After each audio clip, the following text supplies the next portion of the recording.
We now return to the Great Ace Attorney Chronicles. We're moving on to the Lord Chief Justice's office. Susie is waiting, and we need to go and meet her.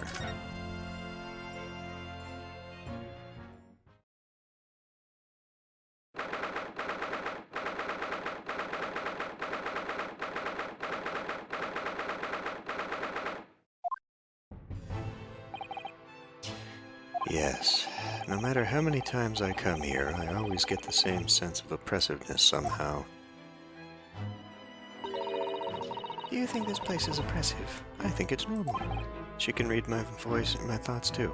How so? I mean, look at that suit of armor over there. You can't take that seriously, can you? Maybe it thinks the same about you. So everything is clear with regards to tomorrow's arrangements, I trust. Yes, thank you very much. But, okay. There they are, Susato-san and Lord Strongheart. I wonder what they're talking about. They both look very serious. Very good. There is nothing further to discuss. You may return to your lodgings. No doubt you have much to do in preparation for your return to your homeland. Wait, what did he just say? Your return to your homeland? Susato-san?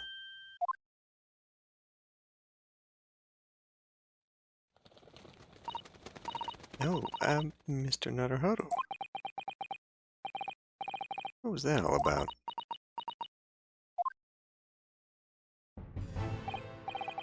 Ah, Mr. Naruhodo. Thank you for coming to collect your colleague. And what was this about?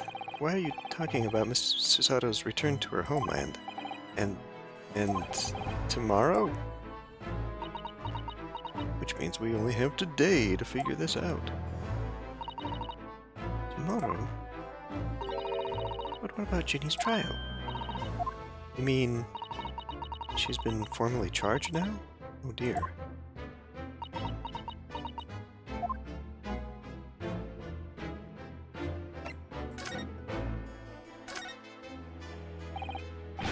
Miss Susato, what's all this about? Oh, please don't concern yourself, Mr. Naruhodo. It's only me going back to Japan. Your life here can continue just as it has. That's not what I asked. What happened? Why are you leaving? It's my father. He's fallen ill. Oh no. Professor Mikotoba? Jesus.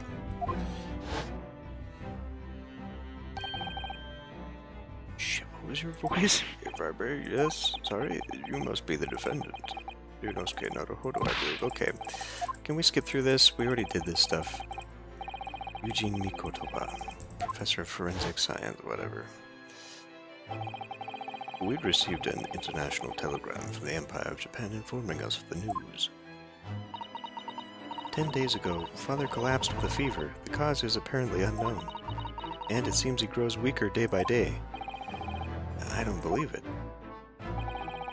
As you are aware, the voyage from here to your country's capital, Tokyo, takes some 50 days. I thought it would be prudent to hasten Miss Susato's departure as much as possible. Yes, absolutely.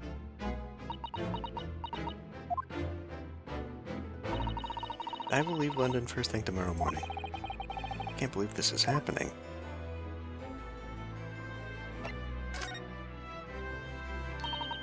So Gina's been charged. She'll have to appear in court?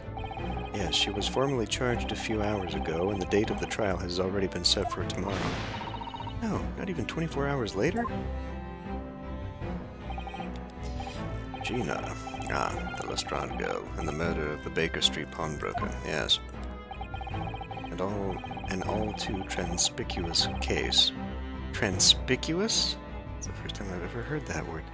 The pickpocket was clearly disturbed mid-robbery and shot the man in a panic. Now the yard is overstretched as it is without wasting time on these open and shut cases. It's not wasting time. Ginny would never do something like that. Mr. Naruhodo. Oh yeah, yes, Lord Strongheart? In deference to your fine services to date, I shall overlook this girl's insolence. But I have no recollection of admitting a child into my office. Leave, now. Of course, Lord Strongheart. Criminals will tell the most palpable lies in order to evade justice. The police can ill afford the time it takes to unravel all their untruths. Meanwhile, more crimes are perpetrated. We have far more serious matters with which to contend. Serious matters? Didn't Gregson mention something like that yesterday? Yes, Inspector Gregson made a similar remark yesterday. It's no concern of yours, though I'm sure I need not remind you of that.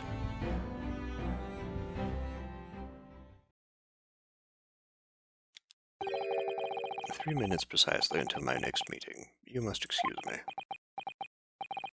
There's just one more thing, Lord Strongheart, which is, it's Miss Lestrade's trial. I wonder if you might permit me to defend her. A timely suggestion. Sorry? The girl is currently has no representation. But that's not fair.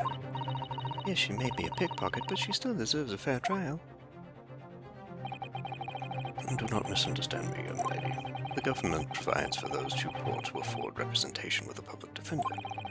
The accused need only sign the relevant paperwork, and a defense barrister will be assigned to the case. However, the young girl in question has refused that right. How would she do that? A question you would do well to direct at Miss Lestrade. We'll find her at the local prison. Yes, we already did. Thank you. Now then, it's time I was leaving. Good day to you. What a day. Gina charged with murder. Susato-san about to leave.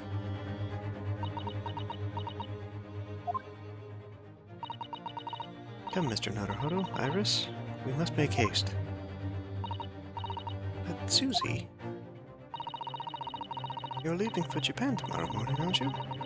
Don't you have packing and things to do? Not really. We came as we are, pretty much. As far as I can tell. As Mr. Naruhodo's judicial assistant, my personal circumstances are of no consequence. My sole purpose remains to help you in whatever way I can. Thank you, Miss Susato. That's a very pensive look. I think we ought to visit Gina first. In any case, I should like to wish her well before I leave. Yes, that sounds like a good idea. Let's go. If I'm honest, this has completely thrown me off. I'll just have to do what I can. As a lawyer.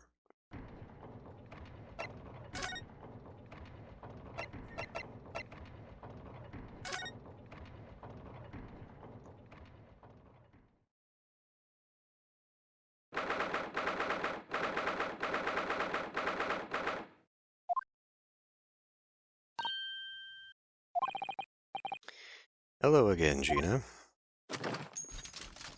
I'm still amazed they allowed her to get in there with the weapon. What are you lot here for now? To have the muzzle of that grenade launcher shoved in our faces yet again, obviously. I think I need to improve the way you load ammunition into that thing, don't I? Look, you can come here as many times as you like, but I ain't got nothing more to say to you.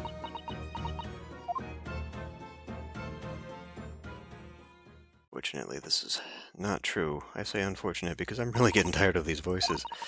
Gina, I wonder if you might hear me out. There's something that I'd like to say.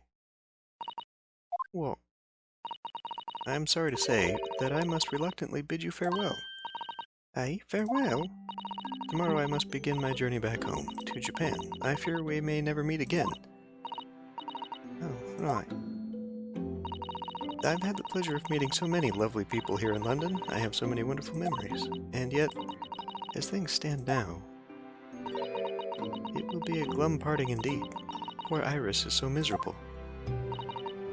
Susie. Well, that ain't my business.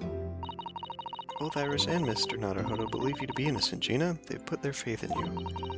But somehow, you can't find it in your heart to put your faith in them. Yeah, it's right, I can't. Well, it grieves me greatly to have to say goodbye to my friends when they're so clearly unhappy. Because of you.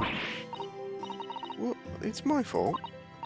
Yes, so I have one final request, Gina, before our paths never cross again.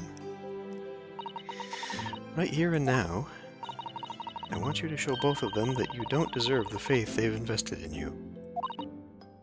Eh? Only by doing that will you truly be as alone as you claim to be. What are you talking about? What do you expect me to do, eh? Now you've told us that everyone lies. So prove it by admitting one of your own untruths. What about what you said before, Ginny? You said something about unforgivable lies. You must tell Mr. Naruhodo and Iris the truth now. That is my last request before I leave. My last request as a judicial assistant. No, I can't. Whatever these lies are, they're obviously weighing very heavily on Gina's mind. Gina, I could be wrong, but is it something to do with what happened 2 months ago? Something about that trial? The one in which Magnus McGilded was acquitted, and then died. What the hell? No. Go away.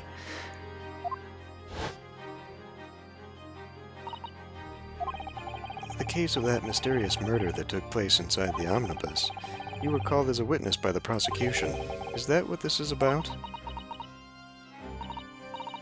Yeah, you're right.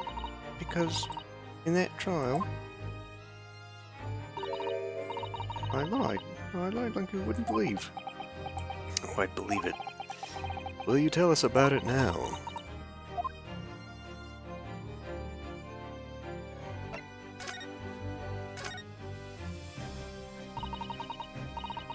Like you said, it all happened 2 months ago. The coppers got hold of me and shoved me in the witness stand. And based on your testimony, Mr. McGilded was declared innocent. Yeah, well, the thing is, I lied about a whole bunch of stuff. I knew it. What sort of thing did you lie about? I was hiding under the seat that night. That was the truth. It was pitch black in that little cubbyhole. I couldn't see a thing. And then I heard that loud thud, like someone falling on the floor. And that's when Mr. McGilded discovered you. Yeah. He pulled me out from under the seat and sat me next to the dead man. There wasn't much light to see by, so when I looked at my hands, I had the cove's blood all over them. I was so scared I couldn't even speak. You had his blood on your hands. In other words, it was Gina that the witnesses on the roof saw through the skylight. Then Mr. McGilded started asking you questions, I suppose. Who you were and why you were hiding under the seat. Yeah, he did. Only, it's not all. What do you mean? I mean, he threatened me. Threatened you how? He made me swear about what I'd seen and what I'd heard. And about what he was going to do after the cove was found dead. He made me swear I wouldn't tell no one about any of it. If I did that, he said he'd let me scarp her before the cops showed up. Okay. Gina, you must tell me what he swore you to secrecy about. What you saw, what you heard, everything.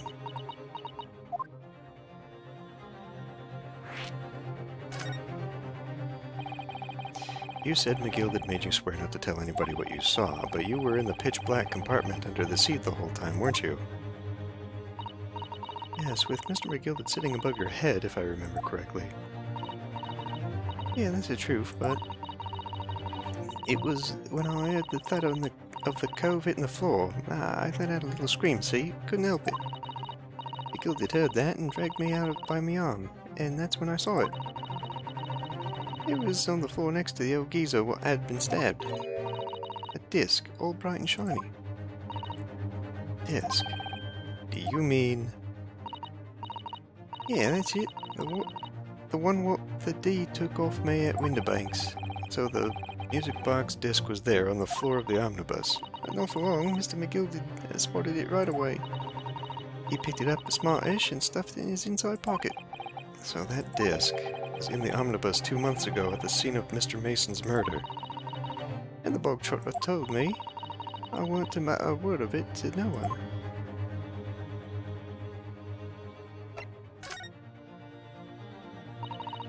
Because it was so dark under the seat in that cab, it was straining me ears the whole time. I don't even know what accent I'm doing at this point. After a while, I heard the door and the footsteps inside the cabin. Presumably that was McGilded getting on board. Nah, not only him.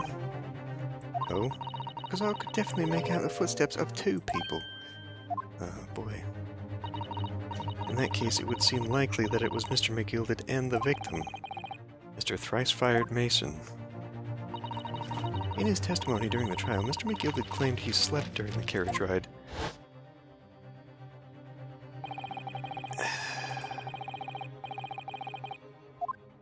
Did he? I don't remember that part. And your own testimony, Gina, supported this.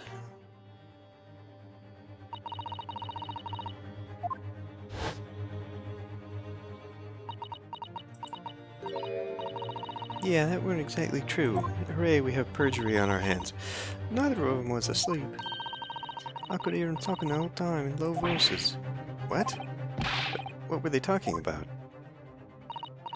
Sorry, I don't know. The sound of the horses and the wheels was too loud. But that still tells us something. Mr. McGilded and the victim knew each other. So McGilded was lying, as I suspected.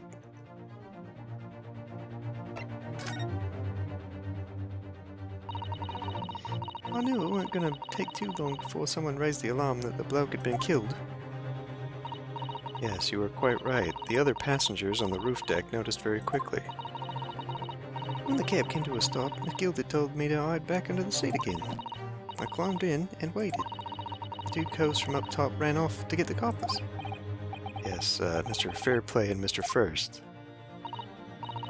Right, and after they'd gone, McGilded asked the driver to do him a favor. Favor? Well then, fella, what I need you to do is take this coat of mine and deposit it with a nearby pawnbroker.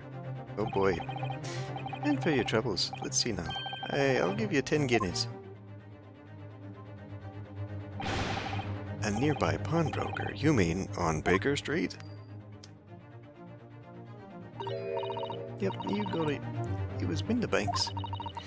The coachie snapped up the money and ran off to pop his coat as fast as he could.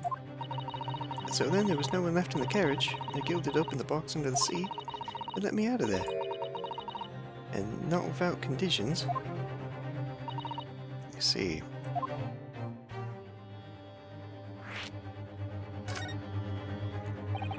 What were McGilded's conditions then for letting you go free, I mean? Not telling a soul. Not for anything. About what I saw and what I heard. Okay, well, and there was something else as well. There's more? Yeah, this is the most important thing, he said.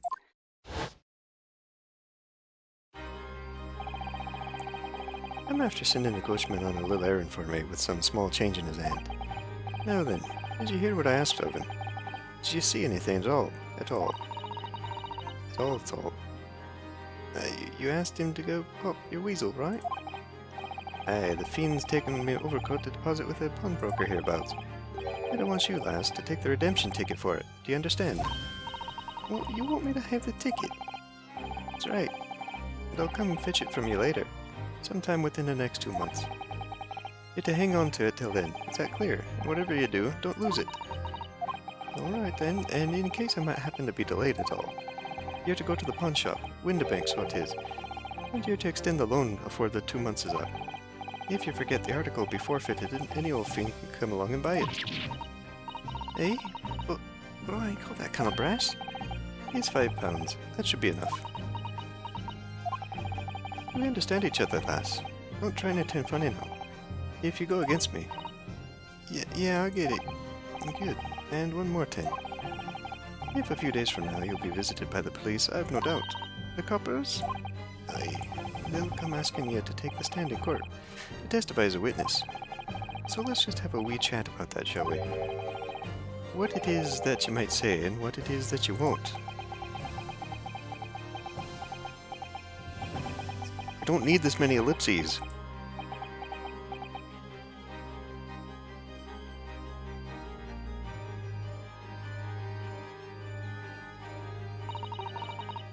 After he'd gone over it all, I piked it. I got as far away from there as I could. Idiot that broke his pawn ticket in some bushes near the scene. Pawnbroker's ticket in the bushes near the scene. I went to fetch it the next day. My whatever this voice is I'm doing now is completely borked. I went to fetch it the next day once it got dark. So McGill had planned it and coerced Gina into giving false testimony.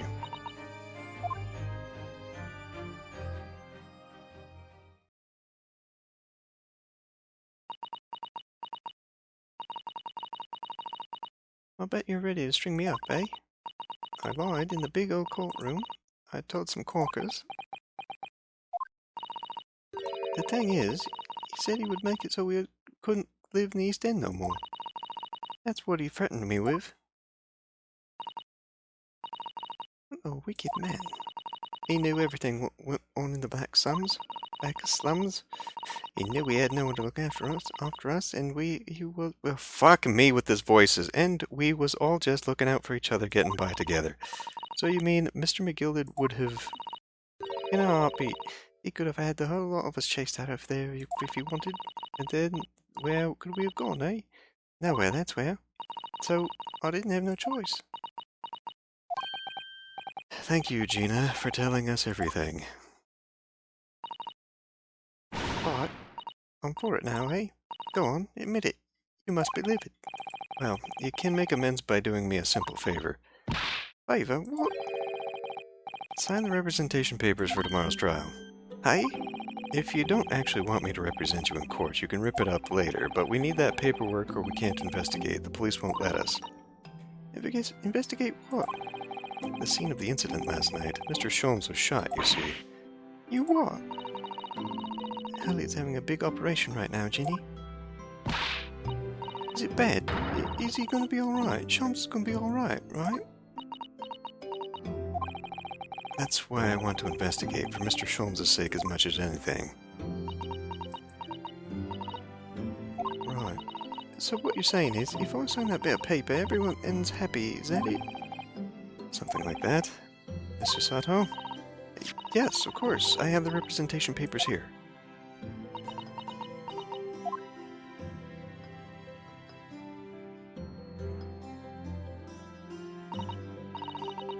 I don't need no one to stick up for me, though. No lawyer or nothing.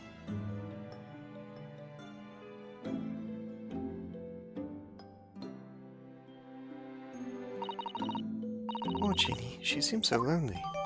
Gina's representation papers are entered in the court record. Well, at least this should mean we can investigate the scene at Windibanks now.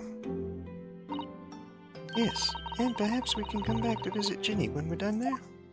I'm going to bet she will be moved at that point. I feel like we finally cracked Gina. She's opened up to us at last. Never mind the whole fact that she actually took time to teach us pickpocketing. That was just casual, I guess. And now I have her representation papers. No one else knows just what a responsibility that is. Anyway, for now it means Inspector Gregson can't stop us investigating at Windibanks. Although something tells me he's not going to be happy about it.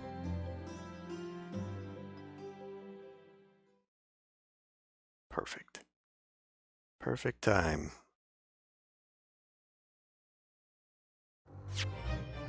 I will see you next time.